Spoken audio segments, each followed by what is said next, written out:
Where the 18 came from? It's the staff establishment chair. Yeah. So that's why I was saying we must distinguish between jokes and serious business. And I'm seeing that jokes are getting into the handset. The auditor... Because the governor was on record and was responding to my question, let me also register my dissatisfaction with that response, because Governor, you said respectively that you moved from 18 to 31, but then, wait. Not 18, Chair. In 2014, there was an establishment of 14. In 2019, it was changed to 18. In 2023, we changed it to 31. And that's what I'm saying, that at the time of the audit, the auditors say it was at 18. You're saying it was at 31. All we need to do is... You see, in answer to that question which I asked earlier, the governor said he didn't know. All he knows is that now it's 31. And that's why I'm saying we need to be more serious, Governor. In fact, without evidence of those staff establishments in 13, in 17 or 19 and 23, we engaged in stories ajaba. Chair. We are not doing serious business here. What I wanted to say. Senator Dulo, Senator Cheragei. Now, the 31, their contract expired on the 15th of March. Currently, worse of 31, they have 5 chief officers. 5.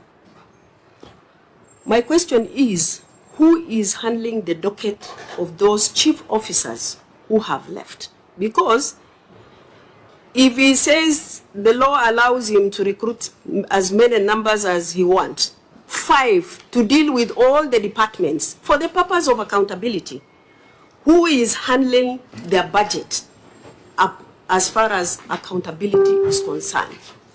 Number 2, Chair, the law is very clear that the county has a county public service board. What is happening in Isiolo? There are letters of appointment issued by the county secretary of Isiolo County. Where does that apply? Those are the issues I wanted to raise. Yeah, can I ask a few questions so that we make progress? Okay, then the governor will respond to both. Governor, you have argued that there is a justification, such a legal justification.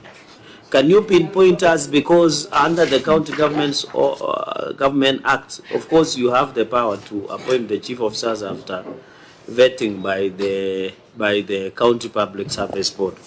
Number 2, Chair, Governor, have you ever sat with your officers with the Office of the Auditor General, especially during entry and exit and management meetings, so that you can appraise? And then, Governor, I'm curious. For example, you have a chief officer in charge of fisheries department. I don't think whether it is relevant in Isiolo. Are there fish and fisheries in Isiolo? Of course, is it relevant? I wish, and that is why we are talking about staff establishment. I'm just using a justification. I'm imagining a governor in Homa Bay will need a chief officer of fishery department, but Isiolo will need more of livestock production, because that is where you go. So, by the fact that you are being told reduce your chief officers to 18 chief officers, there was a reason to that effect. So my question is, why didn't you measure some of these departments to ensure efficiency? Because you could have done livestock production, fisheries, and blue economy or something like that, or climate change. I've seen, Chair, some of chief officers even are doing functions that belong to the national government. So I don't think it is efficient, Governor. So on those 3 questions, and finally, Governor, chief officers under the County Government's Act are the accounting officers. Who is doing the approvals and requisitions to control our budget? Because you say by March they are gone. So who will we hail as accounting officers as per the law? Thank you, Chair. Governor? Thank you, Chair. It is true the term of the previous chief officer service expired in March, and we renewed 5 of them. 5 of them are the ones who are holding those positions and acting for the officers which the other chief officers have not been reappointed or recruited. I want to confirm here we are in the process of either reappointing the earlier one or recruiting new one. Chair, I can reduce my chief of staff to 10. What I wanted to come out clear here, the County Government Act does not constrain me to 18 chief officers, as what the Senator of Isiolo was saying. The Act is very clear, and it is the law, and I was following the law. No, I'm on record. I have never said anywhere here. Can you withdraw that? Because I didn't say that. That is the record of the auditors. When you withdraw the word liar, Governor, I will lie to the committee. You are the liar. Governor, you are a pathological liar. Governor, you are getting out of order. You are getting out of order. I don't think you came to Nairobi for a shouting match. And we have been extremely patient. The chair has been extremely patient to allow us to have a conversation that can help the people of Isiolo. Let us not reduce it to a personal exchange.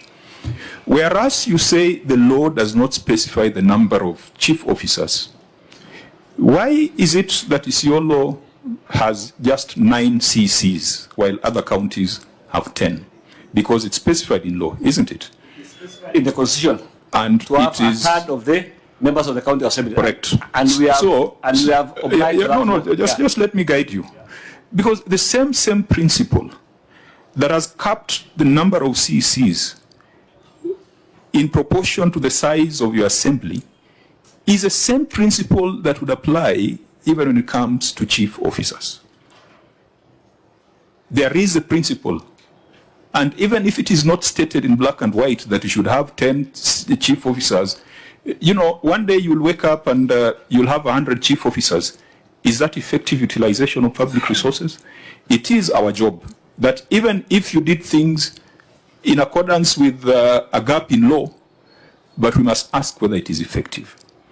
It sounds wrong for a county like Isiolo with 10 MCAs and 9 CECs to have 36 advisors and 31 chief officers. That is not effective use of public resources. And you see, you have not provided any evidence to confirm that you have complied with your own laws in Isiolo. You have not presented to us the staff establishment. You have not presented to us the schedule of the 32, whom you are saying are not advisors. So we cannot arrive at any other conclusion. In fact, it now gets me to the point of asking whether we should proceed if these 2 issues have been responded to in this manner.